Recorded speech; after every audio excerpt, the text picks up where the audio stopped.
অতি গুৰুত্বপূৰ্ণ বিষয়বস্তু আজিৰ এই ভিডিঅ'ত মই আলোচনা কৰিম আজিৰ এই গুৰুত্বপূৰ্ণ বিষয়বস্তুটো হ'ল আমাৰ বৃত্ত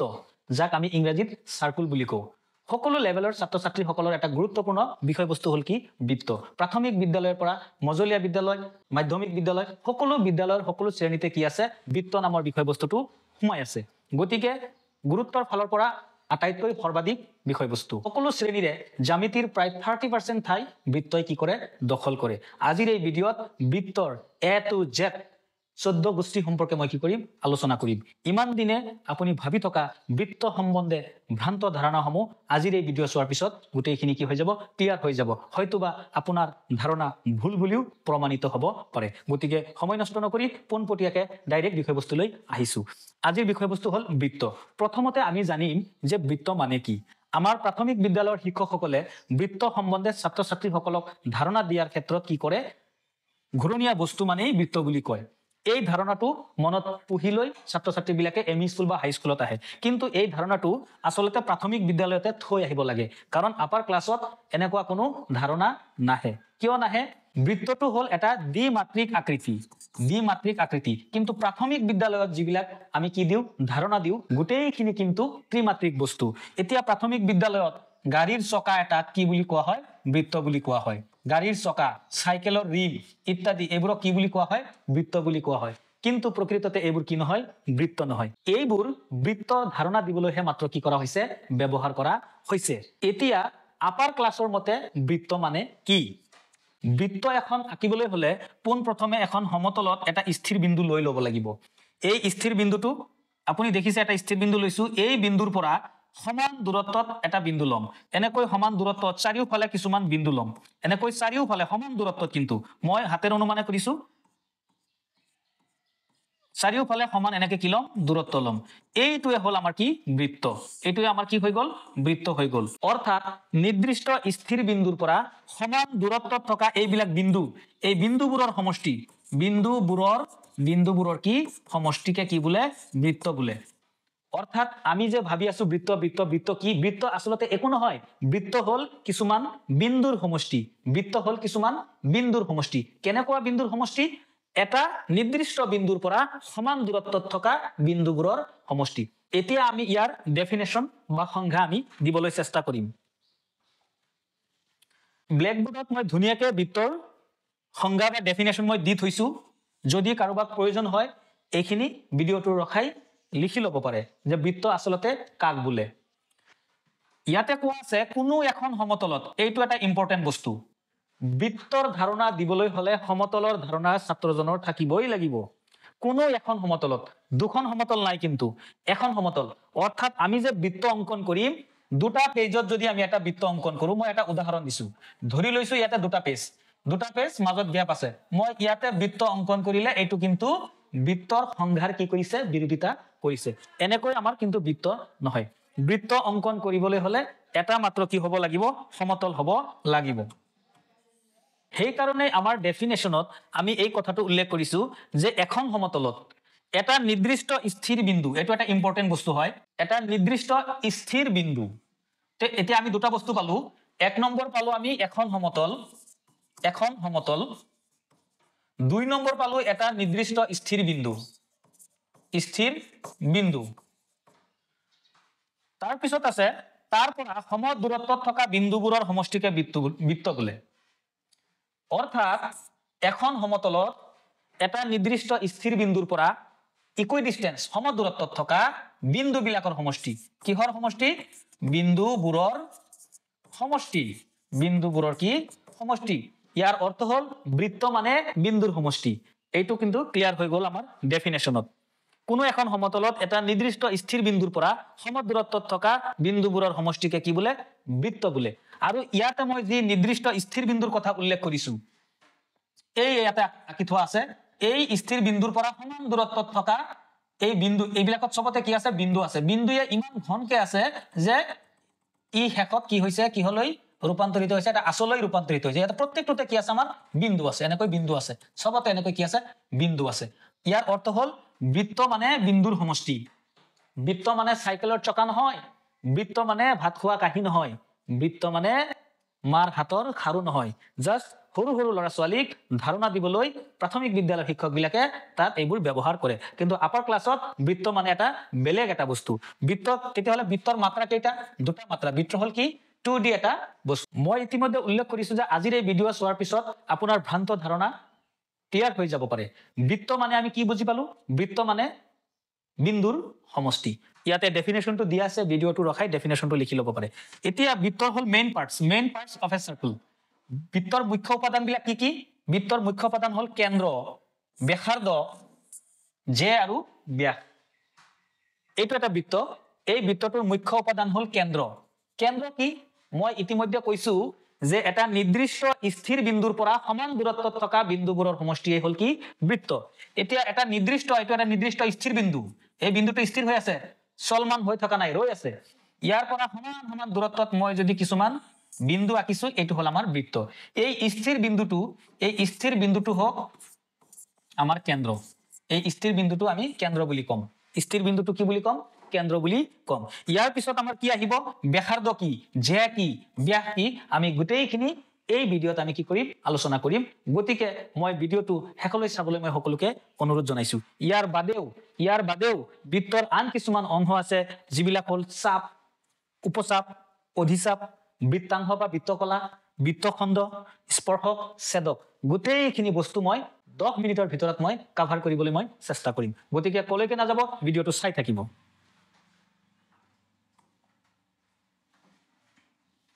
মই এটা বৃত্ত অংকন কৰি ৰাখিছো ইয়াত যে কোনটো মই বুজাই দিম যেহেতুকে আমি ইতিমধ্যে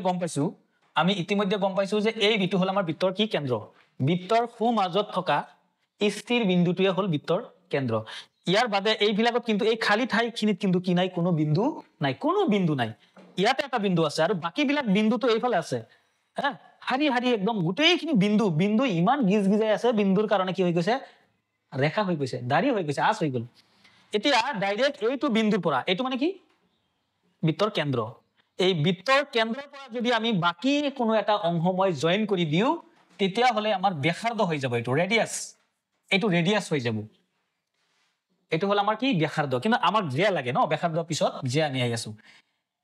এইটো হল আমাৰ বৃত্তৰ এটা কি বিন্দু এইটো এটা বৃত্তৰ এটা বিন্দু ইয়াতো বিন্দু আছে ইয়াতো কিন্তু কি আছে বিন্দু আছে এই দুটা বিন্দু মই কানেক্ট কৰি দিছো এইটো হল আমাৰ জে কাক বোলে এটা বৃত্তৰ যিকোনো দুটা বিন্দু সংযোগী ৰেখাখণ্ডক কি বোলে জে বোলে এইটো আমাৰ কিন্তু জে হৈ গল আকৌ আমি যদি এনেকে অংকন কৰো এনেকেও যদি মই কানেকশন দিও এইটো কিন্তু জে নহয় কিয় নহয় এইটো বক্ৰৰেখা জে হবলৈ হলে ৰেখাখণ্ড লাগিব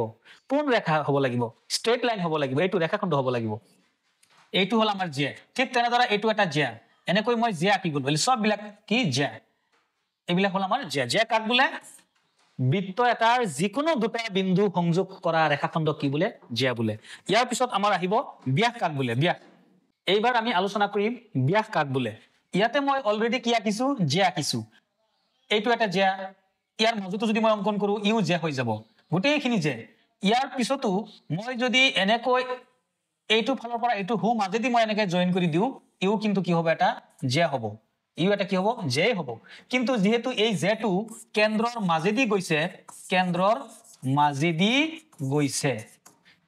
মাজেদি গৈছে কিন্তু যদি কোনো জে কেন্দ্ৰৰ মাজেদি যায় তেতিয়া হলে তাৰ নাম কি হৈ যায় ব্যাস হৈ যায় তাৰ নাম কি ব্যাস আমি এনেকৈও ক'ব পাৰো যে এইটো হল আটাইতকৈ দীৰ্ঘতম আটাইতকৈ দীঘল এইটো আটাইতকৈ ছুটি তাতকৈ অলপ ডাঙৰ এইটো অলপ ডাঙৰ এইটো হল আটাইতকৈ দীৰ্ঘতম কি জে সেইকাৰণে আমাক এটা এমসিকিউ আহে ইয়াৰ পৰা যে দীৰ্ঘতম জে ডালক কি বোলে বৃত্তৰ দীৰ্ঘতম জে ডালক কি বোলে আমি ডাইৰেক্ট উত্তৰ দি দিব পাৰো কি বোলে ব্যাস বোলে যাক ইংৰাজীত আমি ডায়ামিটাৰ বুলি কওঁ ইয়াৰ পিছত আমি আলোচনা কৰিম ব্যাসাৰ্ধ কাক বোলে মই গোটেইখিনি গুচাই দিছো প্ৰথমতে গোটেইখিনি মই গুচাই দিম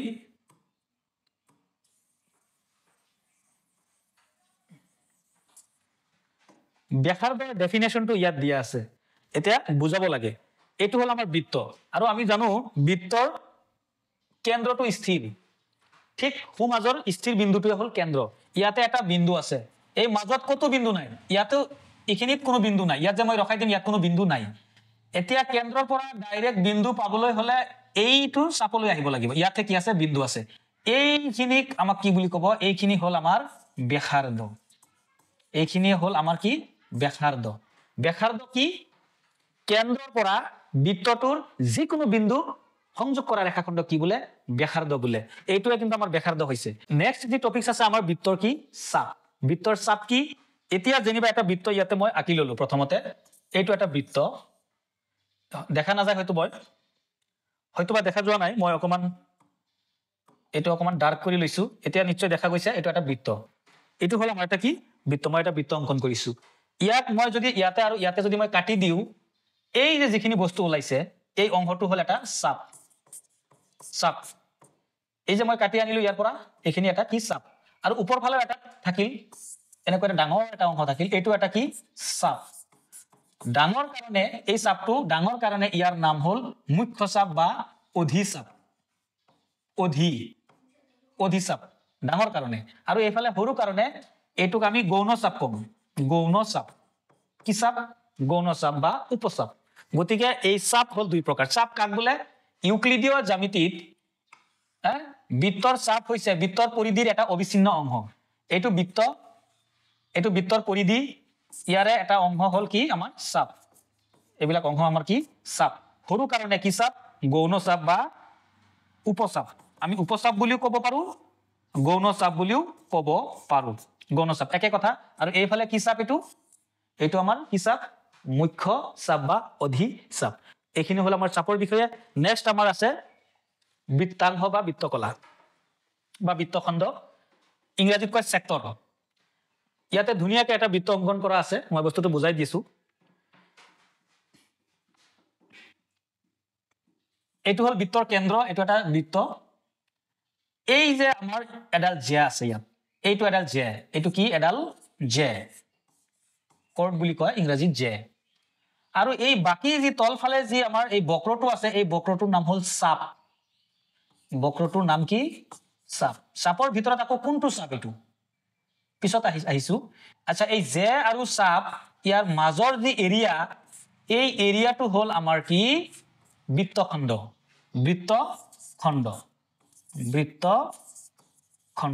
যাক ইংৰাজীত আমি সেক্টৰ বুলি জানো সেক্টৰ এইখিনি হল আমাৰ এটা সেক্টৰ ঠিক ওপৰ ফালে এটা অংশ আছে এইটো ওপৰ ফালে অংশ ডাঙৰ অংশটো ওপৰ ফালে আছে এইটো এটা অংশ এইটো এটা সেক্টৰ কিন্তু এইটো ই ডাঙৰ কাৰণে ইয়াক আমি কম মুখ্য বৃত্তখণ্ড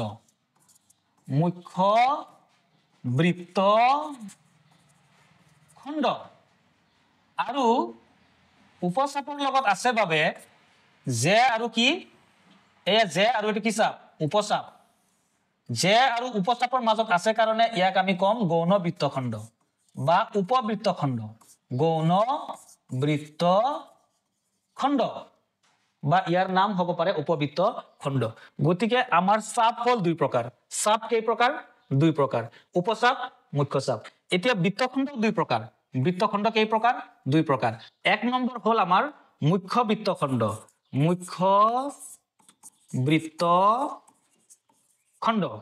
সেকেন্ড আহিল আমাৰ কি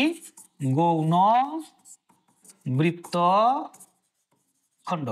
এতিয়া মুখ্য বৃত্তখণ্ড কি বিৰাটেই ইম্পৰ্টেন্ট বস্তু মুখ্য বৃত্তখণ্ড কাক বোলে যদি আহে তেতিয়া হলে আমি ক'ব পাৰো যে বৃত্ত এটাৰ মুখ্য চাপ কি চাপ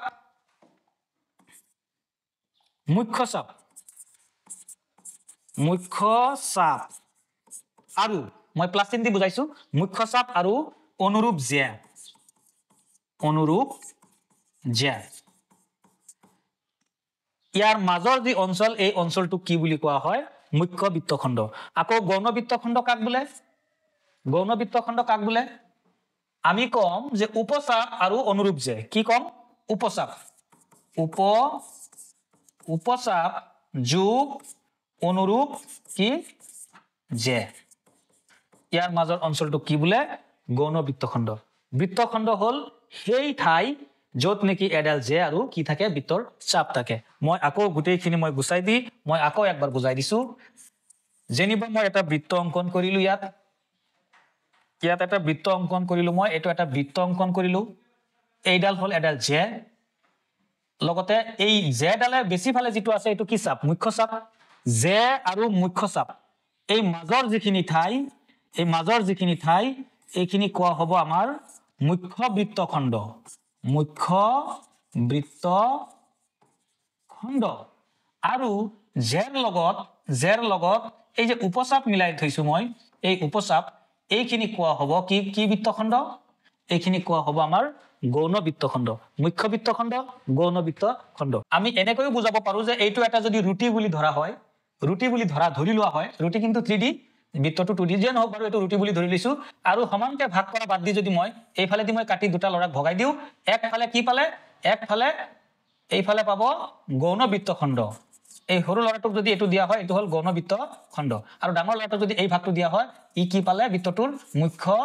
বৃত্ত কি পালে মুখ্য বৃত্তখণ্ড এইখিনি মুখ্য বৃত্তখণ্ড এইখিনি গৌণ বৃত্তখণ্ড ইয়াৰ পিছত আমাৰ আছে আৰু এটা ইম্পৰ্টেন্ট বস্তু হেয়া হল আমাৰ কি বৃত্তকলা বা বৃত্তাংশ কি হয় বুজাই দিছো বৃত্তৰ আন এটা গুৰুত্বপূৰ্ণ উপাংশ হল আমাৰ বৃত্তাংশ যাক আমি বৃত্তকলা বুলিও ক'ব পাৰো আমি ইয়াক বৃত্তকলা বুলিও ক'ব পাৰো ইংৰাজীত বোলে সেগমেন্ট বস্তুটো কি মই অলপমান দেখাই দিছো এইটো এটা বৃত্ত যদি মই ধৰি লও এটা বৃত্ত এটো হল বৃত্তটোৰ কেন্দ্ৰ বৃত্তৰ কি এটো কেন্দ্ৰ এইফালে এটা ব্যাসাৰ্ধ অঙ্কন কৰি লৈছো এইফালে এটা ব্যাসাৰ্ধ অঙ্কন কৰি লৈছো তেতিয়া হল আমাৰ ব্যাসাৰ্ধ কিমান জোৰ হৈছে এজোৰ ব্যাসাৰ্ধ কিমান জোৰ হল এজোৰ মানে কি দুটা এই দুটা ব্যাসাৰ্ধ আৰু এই যে যিখিনি আমাৰ বক্ৰটো আছে এই বক্ৰটো কি বোলে চাপ বোলে বক্ৰটো কি চাপ এতিয়া এই মাজৰ যিখিনি আমাৰ এইটো এনেকুৱা ধৰণৰ যি আকৃতি আমাৰ এই তৰমুজৰ পিছৰ নিচিনা যি আকৃতি এই আকৃতিটোক আমি কি বুলি কম এইখিনি হল আমাৰ কি বৃত্তকলা এতিয়া এই ওপৰৰ খিনিও এটা বৃত্তকলা ওপৰত ডাঙৰ অংশ আছে এইটো ইয়াৰ পৰা এইখিনি লৈ এই ওপৰৰ যি ডাঙৰ অংশটো এইটো এটা বৃত্তকলা এই সৰু অংশটো এটা বৃত্তকলা সৰু অংশটো হল গৌণ বৃত্তকলা ওপৰটো হল মুখ্য বৃত্তকলা এই হল আমাৰ কি বৃত্তকলা ইয়াতে ধুনিয়াকে দুটা কি দিয়া আছে চিত্ৰ দিয়া আছে এই দুটাল হল আমাৰ কি ব্যাসাৰ্ধ অৰ্থাৎ এজোৰ ব্যাসাৰ্ধ এজোৰ কি ব্যাসাৰ্ধ লগতে এইটো কি চাপ উপচাপ কি চাপ উপচাপ এজোৰ ব্যাসাৰ্ধ আৰু উপচাপ এই মাজৰ যি অঞ্চল এই যে ৰঙা অঞ্চলটো এই অঞ্চলটো বোলে আমাৰ কি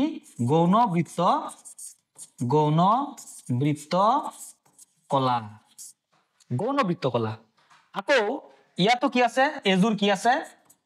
এজোৰ ব্যাসাৰ্ধ আছে এই এজোৰ ব্যাসাৰ্ধ আৰু এই যে এটা চাপ আছে এটা ডাঙৰ বা মুখ্য চাপ আছে এটো হল অধিচাপ বা কি চাপ মুখ্য চাপ এই যে মুখ্য চাপটো এইটো মুখ্য চাপ ইয়াৰ মাজৰ যি এই আমাৰ নীলা ৰঙৰ যি অঞ্চলটো আছে এই অঞ্চলটোক আমি ক'ব পাৰো কি মুখ্য বৃত্তকলা ছাত্ৰ ছাত্ৰীসকলে প্ৰায়ে এটা ভুল কৰে কি ভুল কৰে তেওঁলোকে বৃত্তকলা আৰু বৃত্তখণ্ড এই দুটা বস্তু ভালকে বুজি নাপায় বৃত্তখণ্ড মই ইকুৱেল চিন দি বুজাইছো গাণিতিক ভাষাত বুজাইছো বৃত্তখণ্ড ইজ ইকুৱেল টু এডাল কি জে যোগ চাপৰ মাজৰ